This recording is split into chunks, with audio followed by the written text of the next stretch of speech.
Have you ever wondered why some people recover from illnesses way faster than others? In fact, many just stay stuck. What if the missing piece isn't just the medication or exercise, but it's your mind? In this video, I'm going to share with you how the connection between your mind and body can literally transform your health. By the end, you will have tools to heal holistically, feel more energized, and reclaim your life. And I'll share my personal story of overcoming hypothyroidism without medication. If you're dealing with any health issues or even feeling disconnected with your body, so use this video not only to work on your mindset, but you will also get a lot of answers coming from science. Here's what I've noticed. So in wellness world, we are often asked to either heal our body or our mind as if they're separate. Nutritionists focus on food, therapists focus on mind, but rarely do we address how intertwined they both are. And this disconnect leaves us feeling stuck, either emotionally or physically or both. Dr. Candace Pert, a neuroscientist, coined this term called molecules of emotion. She discovered that our thoughts and emotions create biochemical changes that impact every cell in the body. Have you ever noticed that your stomach churns just before an important presentation, or your shoulders get tightened up when you are entering into an argument? That is the connection between your mind and body. And in this video, we are going to go deeper on how to take advantage of that connection. So I'll share my personal experience, which is deeply vulnerable. So a few years back, I was diagnosed with hypothyroidism. And I was asked by the doctors to take medication. There was no other way to sort of heal it or reverse it. And that's a very common saying. If you Google, you will find exactly that. So because of that, my energy levels were really low. I used to feel lethargic, sad. My digestion was so bad. I used to get acne and whatnot. Not only that, I also had multiple deficiencies, so much so that when I would get up from my bed or sofa, I would get dizzy. So I had to get serious about thyroid. And something in me told me that we can actually heal it without medication. Medication was anyway not going to heal it. I was told by the doctor that medication will sort of balance it. You can sort of operate in your life and it won't bother you as much. But I felt that if I can change so much in my life, my business, my lifestyle, opportunities and whatnot, even relationships, with the power of my mind, why don't I apply the same thing for my health? So one of the external things that I actually started with was drinking coriander water. So I saw multiple videos that if you boil coriander seeds with water and you have it first thing in the morning, as per Ayurveda, you will be able to balance your thyroid.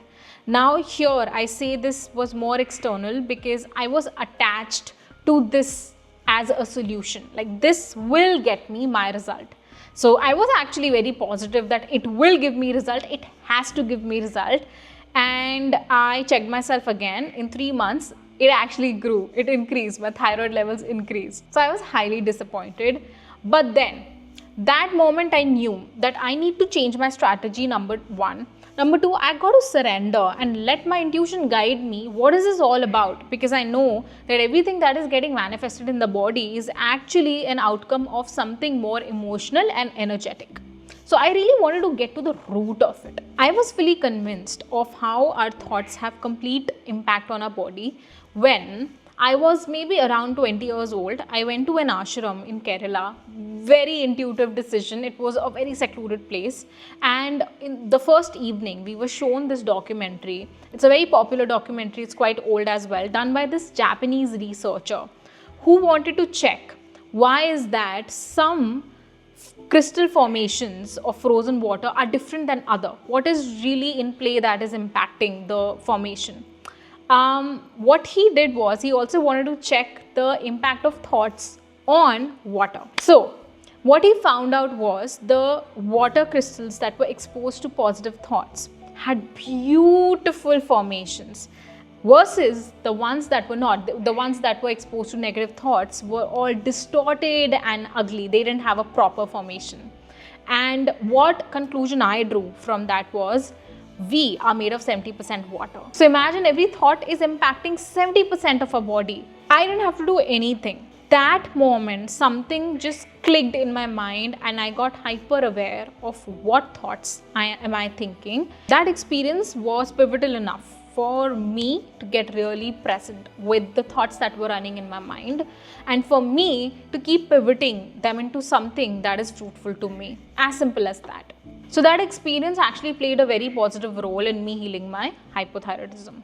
Also, I have not only healed hypothyroidism with my power of mind, but I've also healed my eyesight, a skin condition. So if I would not wear specs for maybe 3 hours, I would get a headache. So going from that to not wearing specs at all, and it has been 5 years. So it's not just few things that we can heal. I have read about people curing cancer and whatnot from their body. So our mind can be that powerful if we use it well. So I created a mind-body healing framework to really understand what is happening in my body that is creating this condition, and second, how can I really heal it. First, before we go ahead, I want to give a disclaimer that this is in no way a substitute for medical help or medication. I'm just sharing what worked for me so that you can take whatever you want to take from my journey and implement it in your journey in your own unique way, right? So let's go ahead. First thing that I did was emotional healing. I understood it to the core that it is coming from suppressed emotions. And when I asked my inner guidance system, what is this all about? What suppressed emotions are getting manifested in my body in this form? I got a very clear picture of exactly what was causing hypothyroidism in my body. Now, I have been practicing presence, observing thoughts and emotions, releasing, healing wounds and trauma since 12 years. So it was easier for me to get to that root point. And that's exactly what we do in our program. You can join our programs to learn that, or you can learn that from somebody else. But it is the best skill to have, which is to not only sit with your emotions, but also allow your intuition to guide you with what is it that is causing problems in your life and how you can overcome them. So when I understood the root cause of why my body was experiencing that, I was able to sit with it, process it and release it. And one thing that I constantly did was literally asking my body for forgiveness, because my body had to go through a bad time just because I was having an emotional issue. Secondly, inspired and intuitive physical action. I will never be that coach who only talks about emotional release and emotional healing, treating body as if it doesn't exist. And I'm saying this because I've paid so many coaches who treat body like, oh, it's a vessel and stuff. Yeah, it's a vessel, but you're living in it every day. You're waking up with it, you're sleeping with it, you're traveling with it, you're working with it. How can you ignore it? So physical action is also very important, but it totally depends upon where you're coming from. Either you're using your trainer's consciousness, his instructions, but it's also important to know that you're taking those actions from a more intuitive and inspired space instead of a very low vibration, I have to take care of my body space, right? Because we all know how we feel about an action or a task has a big role to play in what kind of results we create. Third thing, which played a huge role, was creating a community and accountability partners basically. So I had started getting very mindful about what I'm eating, what actions I'm taking, and I saw a major change in my energy levels, everything. Like I saw myself lose weight, my acne started reducing, I was so happy. And then all this amazing flow, momentum results stopped when I actually injured my knee. It was so bad that I could see the bone of my knee, and I wish nobody ever has to see their actual bones. And I was on bed rest for about like 1.5 months. And that really negatively impacted my body. So I wasn't moving even after that much. So what I did was, I knew that I feel like shit, my body feels like shit, and I need more people in the journey so that I have somebody to communicate my everyday progress with, not for them, so that I can keep hearing myself that, oh, this is all I did. I took all these steps so that I can pat on my back and feel good about the progress. And second, if I'm not doing something that I said I will, I can take accountability of it and correct the thing the next day. Hence, I created an accountability group of a few women, and every day I would log in about my physical activity, my food, and the mindset related work that I was doing for my physical health that I'm going to touch upon in a moment. So what that did was, I did not feel alone in my journey, and I highly recommend this to everybody who are serious about their goals, no matter what that goal is, for your career or for your health or your relationships. Have accountability partners around you, because that will encourage you to take more accountability, and when you take more accountability, you're actually in momentum. You learn more about yourself, what works for you, what doesn't work for you, and you keep tweaking your plan and your actions, and you produce even more results while feeling fabulous about it. So even research says that when you surround yourself with people who have similar goals, it will positively impact how you perceive your goals, how much you pursue your goals, and how much you're progressing. So if you're surrounded with people who have no idea about how their health is, they are struggling, they don't know how good or bad their diet is, they just keep eating whatever comes in front of them, that is going to normalize to your brain that that is okay to do, versus being in a community where people are actively taking care of their mind and body, getting educated on what is good for them, the diet, the physical movement, and boosting each other up. It is going to put you in a flow, obviously, that it is normal to be healthy. That's the most powerful state to be in, to normalize your goals, because your subconscious follows what is normalized to you. So I have experienced abuse in my childhood, and I was able to see the direct link between that and the blockages that it created in my mind and body with the hypothyroidism. Now, it is my personal experience, it is my personal journey, and it is my personal intuition. I'm no way saying that this is the case for everybody. And that is one issue I find in the wellness industry, where people say that this works for everybody. Just because it worked for you, just because that was your intuition, just because it was your path, doesn't mean it is everybody's path. So as a conscious healer, leader, it is not your job to tell people that this is going to work for you, but you got to empower people so that they can find their own answers. So I have been living in Bali, and when I went back to Delhi a few weeks back, I got my blood report done, and I was so happy to see a perfectly beautiful report, and my thyroid has gotten to its absolutely optimum level, and this is exactly what I used to visualize. And it is so rewarding when you've been patient in the process, and when things have gone down, you've still picked yourself up, and you have taken steps in a way that is sustainable. You're not looking for a quick fix, and I truly respect people who are not looking for quick fixes. So when you've done all of that and you see your result, it's just next level happiness, and every input that I've put in feels worth it. So I'll give you 5 steps so that you can understand where your physical illness is coming from and get to your optimum health. First, morning ritual.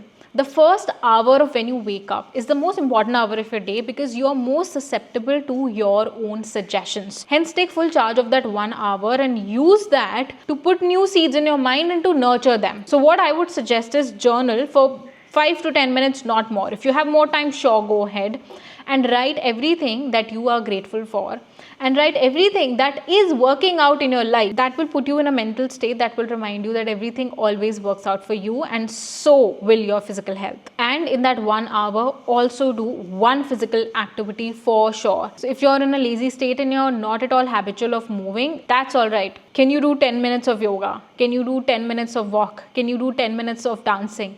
Anything. The point here is to tell your body that now we're going to be moving every day in the first hour of when we wake up, and to create momentum from that. And momentum is such a powerful thing that you won't even realize when you went from just 10 minutes of doing physical activity to being fully engrossed in the process, and maybe like doing stuff for 1 hour that you're fully enjoying. Second, check your self-talk. In a lot of physical health spaces, we're not really keeping a track of how we talk to ourselves, and that is why a lot of people have a difficult time being encouraged and motivated. That's why a lot of people drop out of their physical health regime. So if you're constantly thinking, I'm lazy, what is that doing for you? Is that improving your life in any way? What would change if you replace that with, maybe I need rest today. Let me just take rest today. After taking that rest, you will realize either that you needed that rest or that you didn't really need that rest. Your mind was just playing games.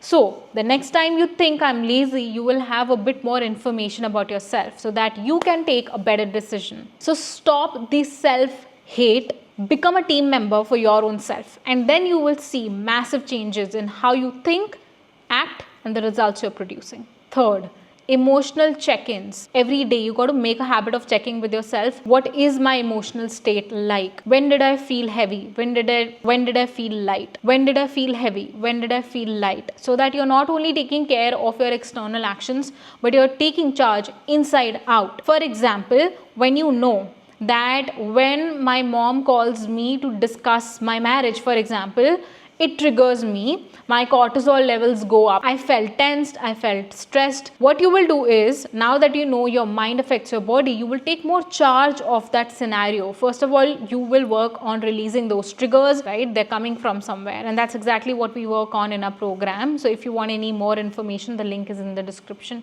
When you will start taking care of your internal world, you will realize that your physical performance also gets better, your physical health gets supremely better. A lot of the emotional clutter goes out and you have more space. Fourth, play with visualization. We don't realize how powerful visualization is. It's like going to the depths of your brain and changing the coding. Imagine if your coding goes from I am lazy, I'm not at all motivated to move, I am unhealthy, I am fat, I'm supposed to be this way, to I am operating at my optimum level. Every cell in my body is happy and enjoying. That's exactly what visualization does to our brains and body. So one thing I used to specifically visualize was that I got my blood test done and everything is at its best level, including thyroid, and I'm enjoying, I'm happy, and that's exactly what I did last month. When the report came, I shared with my parents, I was just so happy. Exactly what I was visualizing. Our minds don't really know the difference between what's real and what's imagined. So why not take advantage of that? So check with yourself what's fun for you, what imagination is fun for you. I also used to visualize running miles and miles and feeling energetic even after that, and being in my desired shape, wearing my most favorite dresses that I now do. I'm so happy about it. So play with visualization. When you're visualizing, you're literally telling your mind and body a different story altogether. So when you're convinced on a different story, you're gonna follow that. Unconsciously and subconsciously, every cell of your body is gonna follow that. And lastly, I'm going to touch upon diet. I also made major changes in my diet, but at the same time, I'm not at all a fan of following really tough diets like keto and stuff. I am a fan of making 1% changes every day, because I have enough evidences from my own life that whenever I wanted to change something drastically in my life, I was able to do that because I was too motivated at that time. But when my emotional state would vary for any reason, my goals and my action plan would go out of the window, because I had made a drastic change which was not at all in alignment with how I would normally live my life. So hence I suggest making 1% changes.